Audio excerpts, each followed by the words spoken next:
கட்டாயம் வழக்கு விடுங்க, வழக்கு எழுதியாச்சு. வந்து என்ன செய்யணும் கேட்டுக்க சொல்லுங்க. எப்படி எழுதி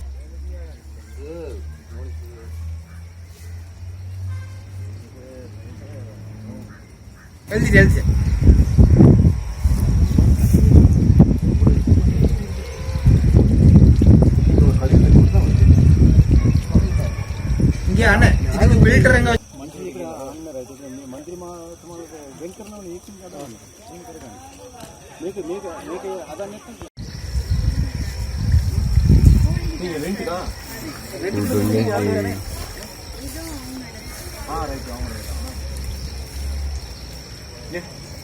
फोन अड़ी फोन आंसर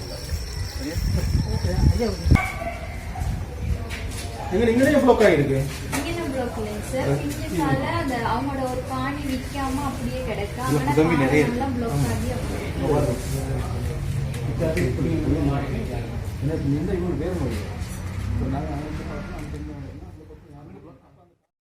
அண்ணே என்னது இதுல மாற அவ்வளவு கழிவுமே உங்களோட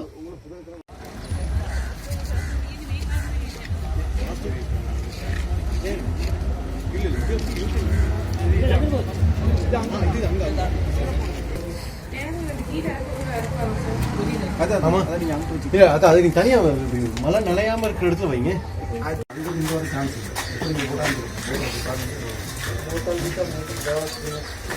வெடி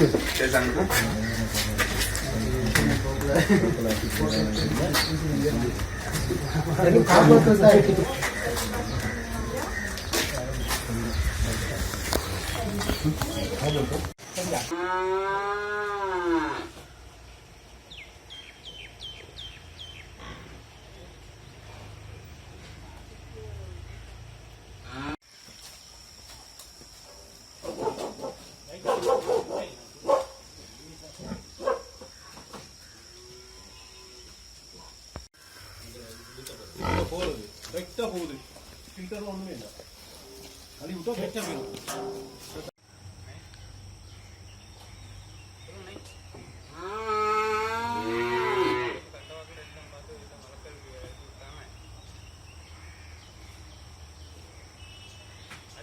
බලන්න අන්දල් මේ පරිසර හානි. ඔයගොල්ලෝ පරිසර හානි කරන මේ ගඟට තමයි එන්නේ. ඒක ගාන පල්ලෙහාට.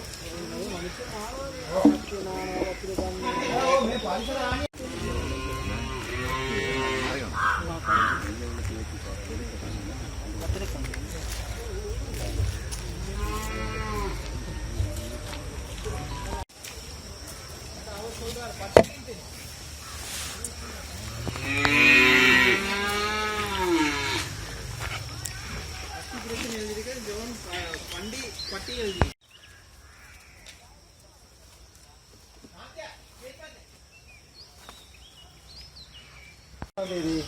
நீங்க திங்கக்கிழமை வந்து சேர சந்திக்கணும். பிஹெச் சார் இங்க உங்களோட ஏரியா பிஹெச் சார் சந்திக்கலாம். அவளை கல்விட்டோம் அவருக்கு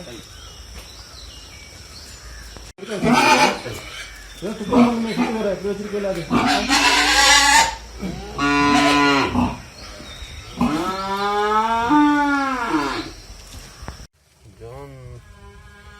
அட்ரஸ் சரியா அது எந்த கடை சொல்லுங்க எனக்கு. கேஸ் கடை தானே? கேஸ் கடை அது பக்கி செஞ்சு இது என்ன இது எப்படி வச்சிருக்கீங்க? பண்டிப்பட்டி எப்படி செய்யணும் தெரியுமே. மே வாழை பலாண்டு மே வாழை எல்லாமே உட டெங்கு இது பேணுமே வாழை இல்லை மே புண்ணுட்டிக்கு வத்துரு பிரியணும். ஏடிக்கு உங்களை பலாண்டேப்பா பாருங்களேன். நீங்க இப்படி மேல கூரையில எல்லாம் தண்ணி நின்றா தண்ணியில டெங்கு வரும். இந்த கூரையில உள்ள ஊத்தையெல்லாம் நீங்க முதல்ல எடுக்கணும். எடுத்துட்டு எல்லாம் துப்புரம் பண்ணி பண்டி இப்படி வளர்க்குறாரு. நல்லா பக்கி செஞ்சா அழகா வைக்கணும். இருக்குது அதுக்கு திரும்ப கூட எல்லாம் கிடையாது. இது போய் சாட்சி விடுங்க. சாட்சி இப்போ துப்பம் அட்ரஸ் என்ன அதுக்கு? அட்ரஸ் என்னது? இந்த நுழம்பு இதுங்கிறத இவருக்கு வலை போடுவோம். வலை அவங்களோட பிரைவேட் ஸ்கூல் கொஞ்சம் போவாங்க.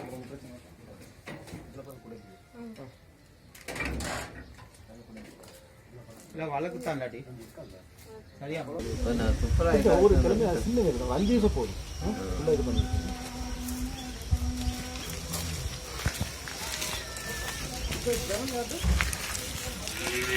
நல்லா இருக்கா?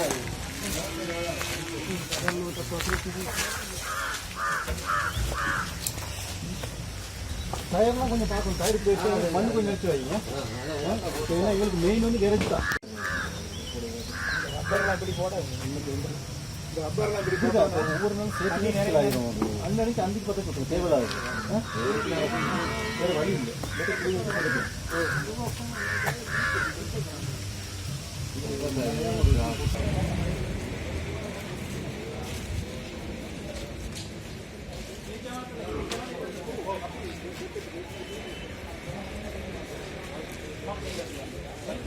அதே மாதிரி உங்களோட பாடசாலையும் ஒவ்வொரு வெள்ளிக்கிழமையும் துப்புரவு பண்ணணும். சுற்றுலா நீர் தேங்கக்கூடிய எந்த இடமும் இருக்குது இருந்தால் நாங்கள் அடுத்து வழக்கு போடுவோம். 50,000 தண்டனை பண்ண அடிப்போம். அப்பாவை சிறை தண்ணி உள்ளுக்கு போட்டுருவாங்க. உங்களோட வீடுகளில் வந்து நுழம்பு பெறக்கூடிய இடம் இருந்தால் 6 மாதம் உள்ளுக்கு போட்டுருவாங்க.